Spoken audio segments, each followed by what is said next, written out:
നിങ്ങൾക്ക് ഒരുപാട് എല്ലാ പാർട്ടികൾക്കും അവരുടെ അണികളുണ്ട്.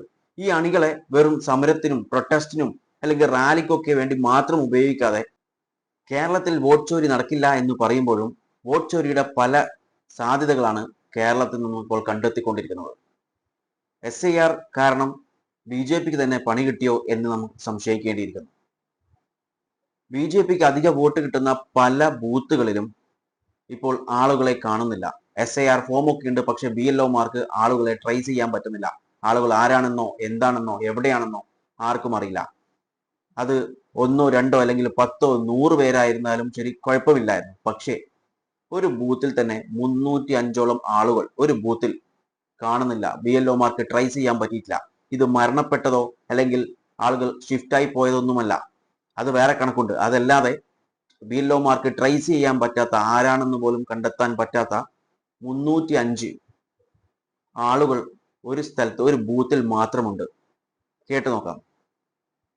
അപ്പോൾ പാലക്കാട് പരിശോധിച്ചപ്പോൾ ഈ പറഞ്ഞ BJPക്ക് കൂടുതൽ വോട്ട് കിട്ടിയിട്ടുള്ള ബൂത്തുകളാണ്. Booth number 63 Vadakkanthara doctor Nair GUPS school.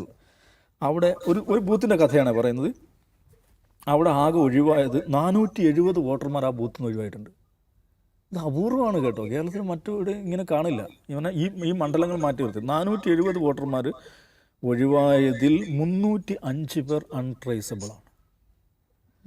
ഒരു ബൂത്തിൽ നിന്ന് 305 പേര് അൺട്രേസബിൾ ആകുക എന്ന് പറഞ്ഞാൽ എന്താണ് അതിൻ്റെ അർത്ഥം? ആരാണോ അവരെന്ന് അറിയില്ല. അതുകൊണ്ട് BLOക്ക് കണ്ടെത്താൻ പറ്റുന്നില്ല, ട്രേസ് ചെയ്യാൻ പറ്റുന്നില്ല.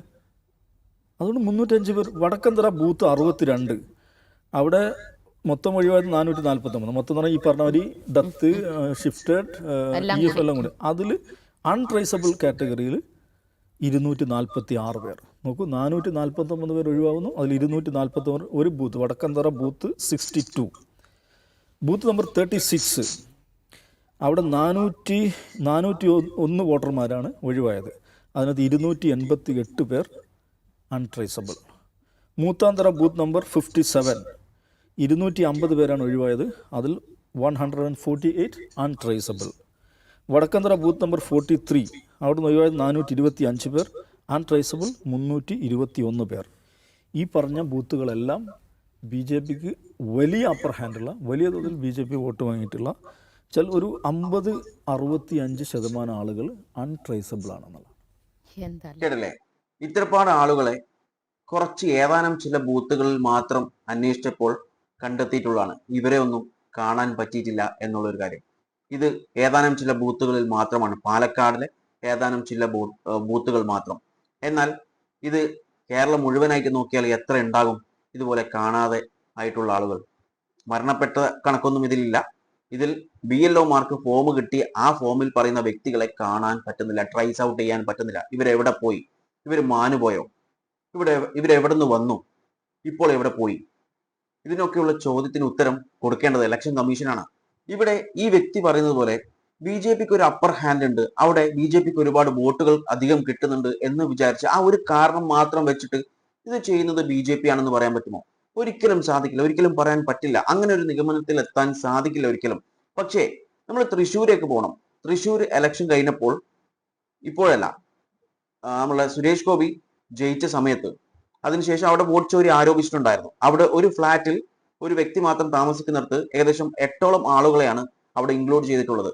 ആ ഫ്ലാറ്റിൽ താമസിക്കുന്ന സ്ത്രീക്ക് ഇവരൊന്നും അറിയുകയില്ല എന്നും കൂടി പറഞ്ഞിട്ടുണ്ടായിരുന്നു. പക്ഷെ ഇതിന് എല്ലാ പാർട്ടികളും ശബ്ദം ഉന്നയിച്ചിട്ടുണ്ടായിരുന്നു, ഒരു പാർട്ടി ഒഴിച്ച്. എന്നിട്ട് അതിൽ പരാതിയില്ലാത്ത ഒരേ ഒരു പാർട്ടി BJP ആണ്. BJPയുടെ ഒരു പ്രധാനപ്പെട്ട മണ്ഡലത്തിൽ കള്ള വോട്ട് നടന്നിരിക്കുന്നു എന്ന പരാതി അന്നത്തെ ഞാൻ BJPയുടെ അനീഷ് കുമാറിന്റെ മുൻ ജില്ലാ പ്രസിഡന്റ് ചോദിക്കുമ്പോൾ അദ്ദേഹത്തിന് പരാതിയില്ല, അദ്ദേഹം നോക്കട്ടെ എന്നൊക്കെ പറയണം. ഒരു പ്രശ്നവും BJP സ്റ്റേറ്റ് ലെവലിലോ അല്ലെങ്കിൽ ജില്ലാ തലത്തിലോ ഉന്നയിച്ചിട്ടില്ല. CPI-ക്കാർ വലിയ തോതിലുള്ള പരാതിയുമായിട്ട് വന്നു, UDF അതിൽ പരാതിയുമായിട്ട് വന്നു. അതിനപ്പുറം പോയാൽ അത് എവിടെ എത്തി? എന്തുകൊണ്ട് പരാതിപ്പെടുന്നില്ല? അവിടെ കള്ള വോട്ട് ചെയ്തിട്ടുണ്ടെങ്കിൽ അതിന്റെ റെസ്പോൺസിബിലിറ്റി മുഴുവനും ഇലക്ഷൻ കമ്മീഷനാണ്. ഈ ഇലക്ഷൻ കമ്മീഷൻ എന്ന് പറയുന്നത് BJPയുടെ കമ്മീഷനൊന്നും അല്ലല്ലോ. അപ്പോൾ BJPയും ചോദ്യം ചെയ്യണം. ചോദ്യം ചെയ്യാത്ത നിൽക്കുന്നത് കൊണ്ടാണ് അവിടെ സംശയം വരുന്നത്. കാരണം ഒരാൾ ഒരു കാര്യത്തിൽ നിന്നും ഒരു ബെനിഫിറ്റ് എടുക്കുന്നുണ്ടെങ്കിൽ അതിൽ എന്തെങ്കിലും തിരിമറി കണ്ടുപിടിച്ചു കഴിഞ്ഞാൽ ആ ബെനിഫിറ്റ് എടുക്കുന്ന ആളുകൾ മിണ്ടാതെ ഇരിക്കും, അതിനെക്കുറിച്ച് സംസാരിക്കാൻ നിൽക്കില്ല. അതുപോലെയാണ് ഇപ്പോഴുള്ള അവസ്ഥ. ഇങ്ങനെയുള്ള കാര്യങ്ങളൊക്കെ കണ്ടുപിടിച്ചിട്ടും BJPക്ക് ഒരു കുലുക്കവുമില്ല, ഒന്നും പറയുന്നില്ല. വിത്ത് എവിഡൻസ് കാണിച്ചു കൊടുത്തിട്ടും അവർക്ക് ഇതിനെപ്പറ്റി ഒരു സംശയവുമില്ല, പരാതിയുമില്ല, ഒന്നുമില്ല. അത് എന്തുകൊണ്ട്? അവിടെയാണ് ആളുകൾക്ക് വോട്ട് ചോരി BJP ആണ് ചെയ്യുന്നത് എന്ന് സംശയം വരുന്നത്.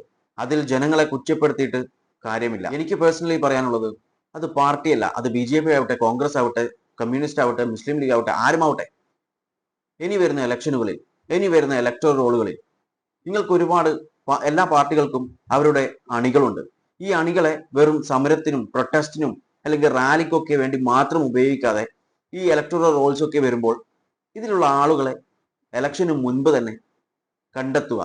ഇതൊക്കെ ആ നാട്ടിലുള്ള ആളുകൾ തന്നെയാണോ, ഇവിടെ ഉള്ള ആളുകൾ തന്നെയാണോ, നിലവിലുള്ളതാണോ, എല്ലാ അറിയാത്ത ആളുകളുണ്ടോ, അറിയാത്ത ആളുകളുണ്ടെങ്കിൽ അവർ ആരാണെന്ന് അന്വേഷിക്കുക. അവരെ ട്രേസ് ഔട്ട് ചെയ്യാൻ പറ്റിയില്ലെങ്കിൽ BLOനെ അത് അറിയിക്കുക. അങ്ങനെയുള്ള കാര്യങ്ങൾ ഈ പറയുന്ന പ്രവർത്തകരെ കൊണ്ട് ചെയ്യിക്കുക. കാരണം എല്ലാ പാർട്ടിക്കും അതിൻ്റെതായ ഒരുപാട് പ്രവർത്തകരുണ്ട്. അപ്പോൾ അവരെ കൊണ്ട് ഇങ്ങനെയുള്ള കാര്യങ്ങളും കൂടി ചെയ്യിക്കുക. അങ്ങനെ വരുമ്പോൾ ഇതുപോലുള്ള എക്സ്ട്രാ വോട്ടിങ്സ്, അതായത് ട്രേസ് ഔട്ട് ചെയ്യാൻ പറ്റാത്ത ആളുകൾ, ഇവരെയൊക്കെ ഇലക്ഷന് മുൻപ് തന്നെ കണ്ടെത്താൻ സാധിക്കും. അതുകൊണ്ട് റാലിക്കും അല്ലെങ്കിൽ സമരത്തിനു വേണ്ടി മാത്രം ഈ അണികളെ ഉപയോഗിക്കാതെ ഇങ്ങനെയുള്ള പ്രൊഡക്റ്റീവായിട്ടുള്ള ഒരു കാര്യത്തിനും കൂടി ഉപയോഗിക്കുക. കാരണം ഇങ്ങനെയുള്ള കാര്യങ്ങളും കൂടി ചെയ്തു കഴിഞ്ഞാൽ മാത്രമേ നമ്മളുടെ ഡെമോക്രസിയിൽ ഈ പാർട്ടി, പൊളിറ്റിക്കൽ പാർട്ടി എന്ന് പറയുന്നത് ഒരു സൗണ്ടഡ് ആൻഡ് എഫീഷ്യൻ്റ് ആയിട്ടുള്ള പൊളിറ്റിക്കൽ പാർട്ടി ആയിട്ട് മാറുകയുള്ളൂ. ഇതിനെക്കുറിച്ച് നിങ്ങളുടെ അഭിപ്രായങ്ങൾ കമന്റ് ബോക്സിൽ രേഖപ്പെടുത്തുക. വീഡിയോ ഇഷ്ടപ്പെട്ടിട്ടുണ്ടെങ്കിൽ ലൈക്ക് ചെയ്യാനും മറ്റുള്ളവർക്ക് ഷെയർ ചെയ്യാനും മറക്കല്ലേ. And thanks for watching me and stay tuned for another video. Okay, Jai Hind.